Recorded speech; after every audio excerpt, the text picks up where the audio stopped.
ದೇಶದ ಉತ್ತರ ಭಾಗದ ಕೆಲವೆಡೆ ತೀವ್ರ ಬಿಸಿಲಿನ ವಾತಾವರಣವಿದೆ.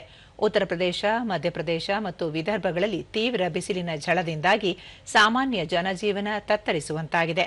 ಈ ಪ್ರದೇಶಗಳಲ್ಲಿ ರೆಡ್ ಅಲರ್ಟ್ ಘೋಷಿಸಲಾಗಿದೆ ಎಂದು ಭಾರತೀಯ ಹವಾಮಾನ ಇಲಾಖೆ ತಿಳಿಸಿದೆ. ಅದೇ ರೀತಿ ದೆಹಲಿ, ಹರಿಯಾಣ, ಚಂಡೀಗಢ ಮತ್ತು ಕರಾವಳಿ ಆಂಧ್ರಪ್ರದೇಶಗಳಲ್ಲೂ ಇದೇ ಪರಿಸ್ಥಿತಿ ಇರಲಿದೆ. ಬಿಹಾರ, ಛತ್ತೀಸ್ಗಢ, ಜಾರ್ಖಂಡ್, ಒಡಿಶಾ, ಪಂಜಾಬ್, ರಾಜಸ್ಥಾನ, ತಮಿಳುನಾಡು, ಪುದುಚೇರಿ, ತೆಲಂಗಾಣ ರಾಜ್ಯಗಳಲ್ಲೂ ತೀವ್ರ ಧಗೆಯ ವಾತಾವರಣವಿದೆ.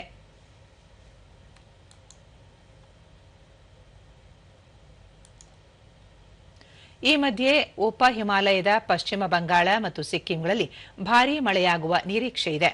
ಅಂಡಮಾನ್ ಮತ್ತು ನಿಕೋಬಾರ್ ದ್ವೀಪಗಳು, ಕೇರಳ, ಮಾಹೆ, ಲಕ್ಷದ್ವೀಪ್, ಉತ್ತರಾಖಂಡ್, ಕೊಂಕಣ, ಗೋವಾ ಮತ್ತು ದಕ್ಷಿಣ ಭಾರತದ ಇತರ ರಾಜ್ಯಗಳಲ್ಲಿ ಮುಂದಿನ 2 ದಿನ ಭಾರೀ ಮಳೆಯಾಗುವ ನಿರೀಕ್ಷೆ ಇದೆ. ರಾಜ್ಯದಲ್ಲೂ ಕರಾವಳಿ ಪ್ರದೇಶ ಸೇರಿದಂತೆ ವಿವಿಧ ಜಿಲ್ಲೆಗಳಲ್ಲಿ ಮಳೆಯಾಗುವ ನಿರೀಕ್ಷೆ ಇದೆ. ಇದೇ 25ರವರೆಗೆ ಅರಬ್ಬಿ ಸಮುದ್ರದಲ್ಲಿ ಪ್ರಕ್ಷುಬ್ಧ ವಾತಾವರಣ ನಿರ್ಮಾಣವಾಗುವ ಸಾಧ್ಯತೆ ಇರುವ ಹಿನ್ನೆಲೆಯಲ್ಲಿ ಕರಾವಳಿಯಲ್ಲಿ ಮೀನುಗಾರರು ಸಮುದ್ರಕ್ಕಿಳಿಯದಂತೆ ಹವಾಮಾನ ಇಲಾಖೆ ಮುನ್ನೆಚ್ಚರಿಕೆ ನೀಡಿದೆ.